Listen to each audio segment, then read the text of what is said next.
What's happening, guys? Welcome back to the Motorcycle Garage. In between freezing my tits off today, we're going to have a little look at the LEDs. So stay tuned, it should be a good one.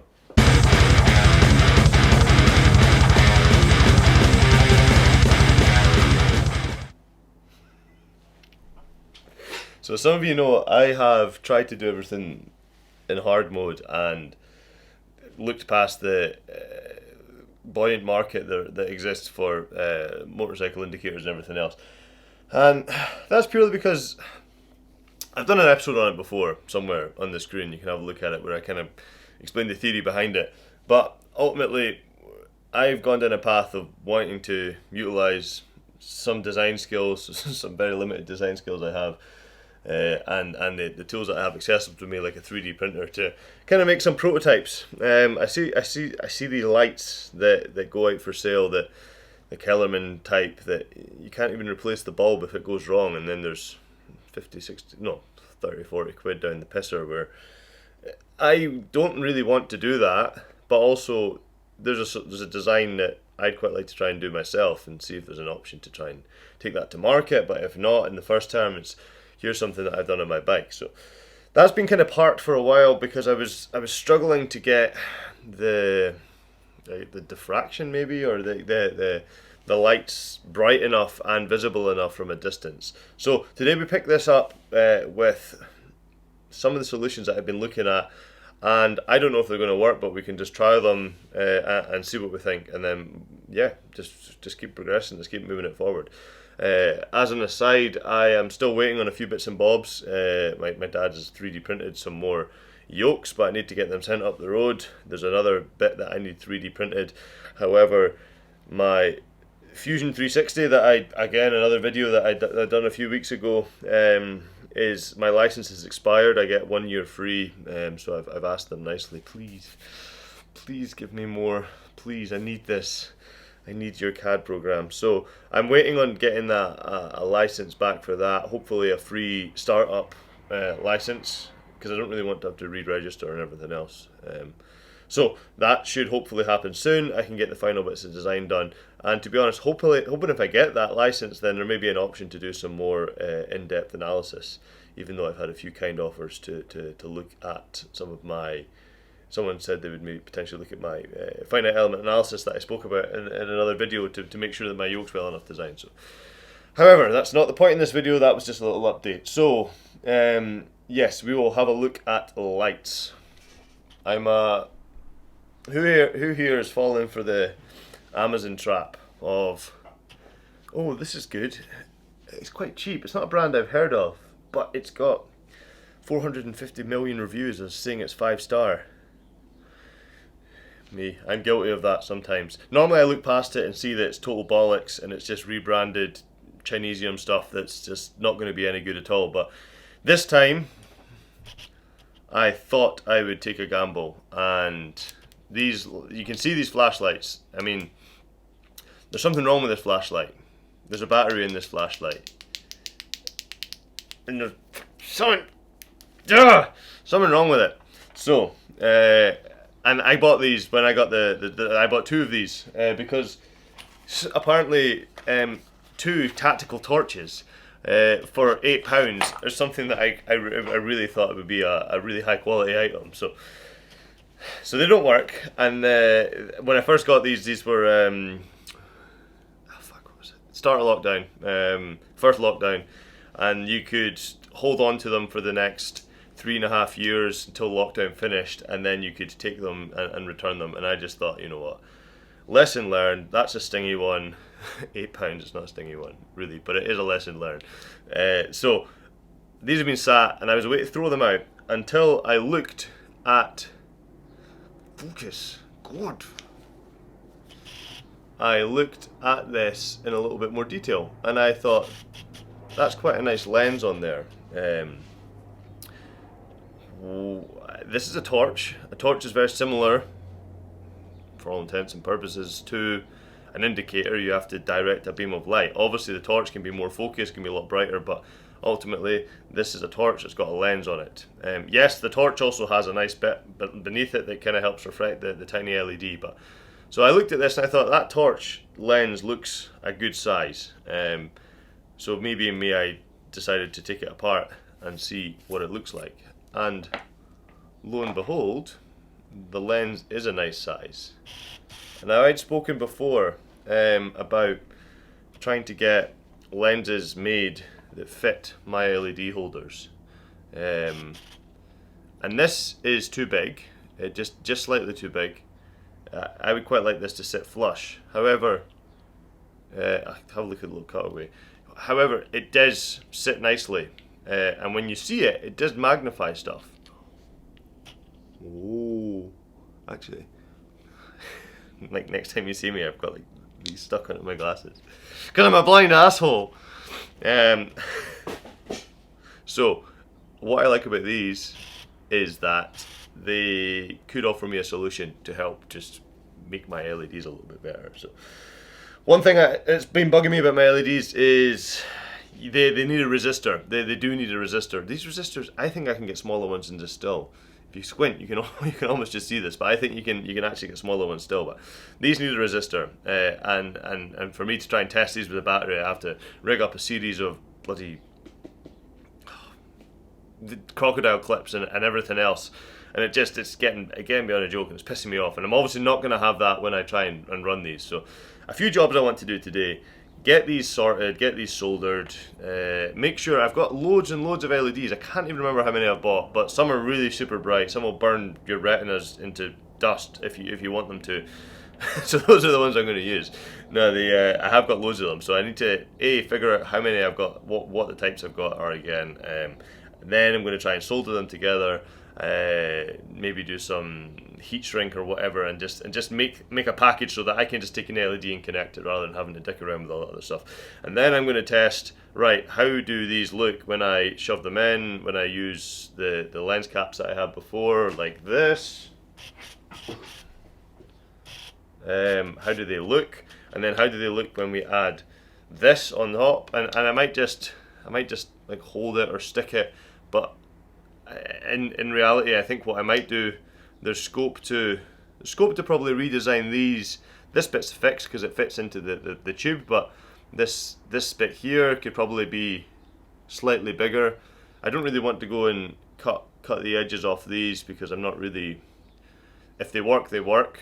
It means I can maybe source something, but if it works for this and I can get them to fit nicely and fit flush against the inside of the face of this little bit, then I'm happy with that as well. So we can go and play a bit with this, and I'll catch up with you in a little bit once we have cleared the shithole that is my garage a little bit, and yeah, you'll see. Alright, let's do this.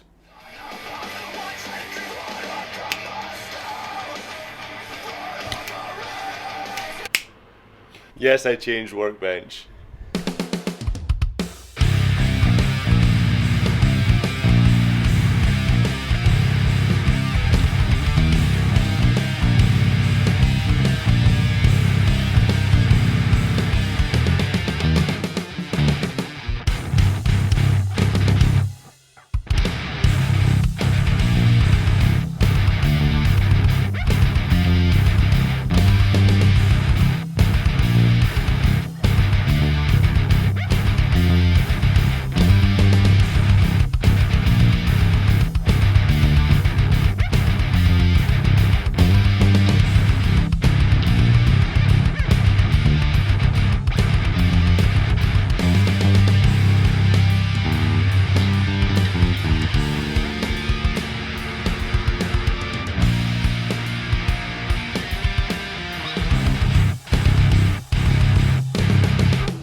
The good thing about coming back to these projects after a while is you look at things with a fresh pair of eyes.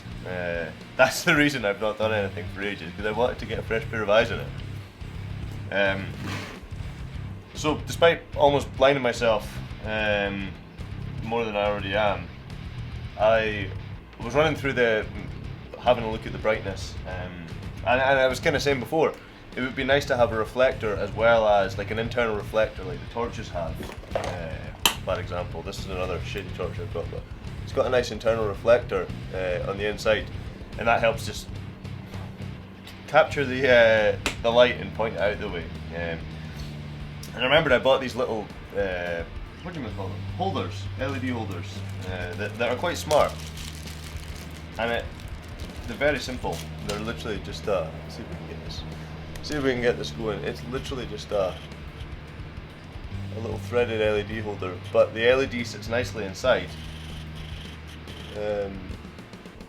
and causes a reflection, and the change is quite remarkable, and I'll try and show you on a video in this little cutaway, but I don't know how well you can see it, but it's big enough for me to consider, right, how do I redesign this to allow it to be, I can actually thread these in, because that's cool, that holds us in place, that's a nice secure area for this. And then I worry about the resistance and everything else. Star Wars. The resistance. I worry about the resistance and everything else, like kind of like how I've done here. I've got a flying lead. I won't use these. I'll make my own flying leads, or I'll take this holder that kind of goes in like that, or I'll do something that makes sure that this is pulled tight, but doesn't cause this to come loose. But also I can put the 12 volt, the 510 ohm resistor in the line here, so that everything's nice and neat and packaged up clearly in here. So that if someone says, right, I want this in a 6 volt system, like say for my scrambler, which has got horrendous lights, then I've got an option to say, well, actually all you need to do is double the resistance or whatever, or half the resistance to allow me to, what's the equation? Doesn't matter. Anyway, so this is quite cool, and it does fit in, or it would fit in if my thing was designed a little bit better. You can kind of see it gets most of the way in, so it's got me thinking. There's no fixed length for this. If I want to make this longer, then that's cool. The only thing I need to consider is how to keep the LED in. Obviously we've got shit. Oh. We've got this stuff here, which is going to add more on the front end. So what I think I'll do is I'll try without the reflectors at the moment, just with the current setup. I'll run this in front of it, see what we think, and then I'll try and figure out a way to maybe butcher one of these, like drill a hole through it so I can actually get this all the way through, and then we'll have another look at the end and see what we want to do. But I'm quite hopeful we can get a pretty decent solution out the back of this. And what does that mean? Well, it means I don't think this has been 3D printed at the moment. Does it need to be 3D printed? No. Looking at it, it could probably be done on a lathe. And I know someone that's got a lathe, Gus. He could help me make this. All I need to do is make sure that all my fitments and everything else are right. I could get this made. I quite like the idea of making it out of brass. I don't know, just I like the goldy colour of brass. But if there's another material I can make it out of, that brass is quite soft and it's easy to work with, but if there's another material I can make it out of and give me the same look of brass and give me something more durable, then that's an idea as well. But looking at this, I think there's other options to make this a different way. I like the 3D printed idea, don't get me wrong, I think it's a cool idea, but I think there's maybe another way to do this. Maybe I could earth it on the body of the thing itself, and because that's going to be attached to the bike, that could potentially be an option, because we're going to have an negative earth on the bike. So I don't know, all ramblings at the moment. So I'm going to get this, I'm going to work this up and we can have a little look at it in a minute, alright? Alright. There you are, Pikachu. Don't ever leave me like that.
So one last thing I want to try, and that looks okay. It's pretty cool. I think I'm getting a lot more light with those holders for sure. One last thing I want to try is, this is obviously shiny, see-through, whatever. I've made one with, I've taken 1000 grit sandpaper to it, just because I want to see if it changes it. So that's the only thing left I would really like to try and see, before we go into a little bit more of a chat about where I can see these going. So we'll just get this set up. So it's really hard to see. What I think this does is it gives you more of an area where this tries to focus everything to a point. This just looks and says, well, actually there's lots of bits to kind of give me a larger, diffuses it a little bit, I guess, would be the. It's really hard to see on these on the camera. I've always kind of thought that, but these are bright, and I do think actually going over it with a little bit of roughness is quite nice. I'm going to take this off before I explode this battery again. So, what next? I think there's plenty of room to keep developing these a little bit. Where I think I would like to take, so my CAD license has been awarded, and I now have another year, and it's a startup license, so I can do some more stuff than I did with the basic functions, which is good. So where I've been spending some time the past couple of days is looking at this. I think 2 little LEDs is okay. I'd rather have 4 if possible, but that causes a few issues. The OD here on the back is 20mm. This is 18mm, so a mil either side thickness. If I want this little holder, for example, the OD of the holder, don't know if you can see that, OD of the holder is 7mm down to 6mm, a 6mm thread. So I can get 4 in here just, and then it tapers away down to 6mm thread, and actually on the back I end up having more meat. But it means there's an area where I've got quite a thin bit of, I guess, material. Which is fine if it's 3D printed. I mean, this is pretty rigid and everything as it is.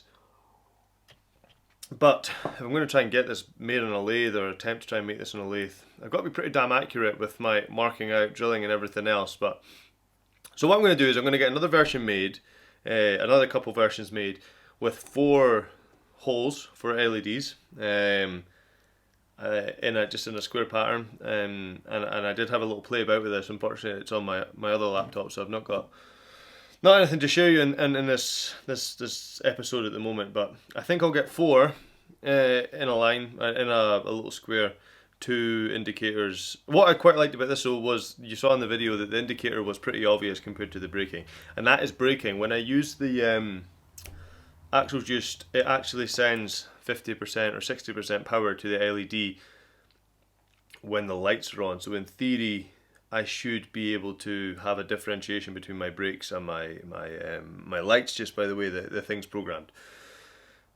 I don't think I'll have that with my scrambler. Anyway, it's something completely different. So, redesign this and try and source some slightly smaller lenses with either a convex,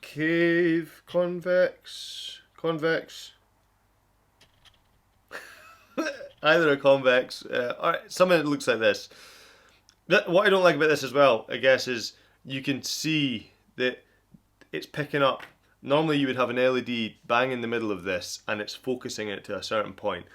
We've not got that LED bang in the middle, so we've got 3 or 4, or what will be 4 LEDs all kind of shining and trying to get something, and I just don't know how effective this actually is. I think it helps diffuse the light a little bit, and it makes the indicator look bigger, which is always a good thing because I want people to see my lights. This is a lot of effort for something I could probably buy, but this is, I guess, what I find interesting about these builds. So I don't know, hopefully someone sees this and thinks, ah, that's okay, that's, the guy's a bit of a retard, he could probably buy these. But anyway, go and enjoy yourself. So, on that note, I'm going to redesign these. and hopefully get that sent up with a care package from my dad with the other 3D printed parts. And then it'll be payday soon, so I'm going to buy my headlights that I'm waiting for. And that should hopefully get this moving a little bit on the front end of the bike. We'll get the yokes back. Yeah, we're moving, we're getting there. I think I've still got a plan to try and get this done by May. Whether or not it's the first iteration of it, or whether or not it's the full and final thing. But I think having something done by May would be a good target to aim towards, especially if we're going to be locked away. I see a lot of people are progressing on their builds over the winter, so it's really good to see. Anyone who's new and following me and has got a build and I don't know about it, then hit me up in the comments. It's always good to hear and see what you're working on. And yeah, so what we'll do is we'll call this video a day for now. Short and sweet, kind of. Not really. I didn't really do much, but it was good to get out in the garage and kind of work with this stuff a little bit more. So looking forward to seeing how these progress as well. In the meantime, guys, stay safe, and I shall catch up with you in the next episode. See you later.